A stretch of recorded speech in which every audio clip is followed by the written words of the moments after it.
So Alaska just flunked a federal math test, and it could cost us over $80 million in education funding. No, not because we didn't show our work, because we didn't pass what's called the Disparity test. And yes, it's exactly as bureaucratic as it sounds. Here's the short version.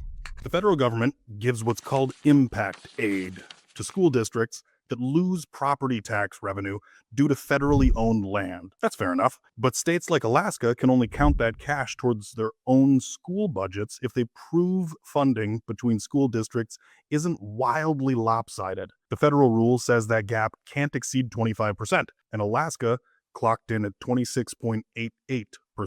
So the feds threw the penalty flag. But our education commissioner, Deena Bishop, has filed an appeal, claiming the state's wild west of rural costs, like $12 million in plain delivered plywood, throws off the numbers. It's not inequity, it's geography. That's Alaska logic, folks.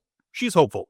After all, we failed a similar test in 2021 and managed to appeal our way out of detention then. But here's the rub. If we lose this appeal, then the federal aid, all 80.8 million of it, bypasses the state's funding formula and goes straight to some districts, blowing a hole in the state's education budget. And with Governor Dunleavy's $50 million veto already on the books, the total potential shortfall jumps to a not-so-casual $130 million.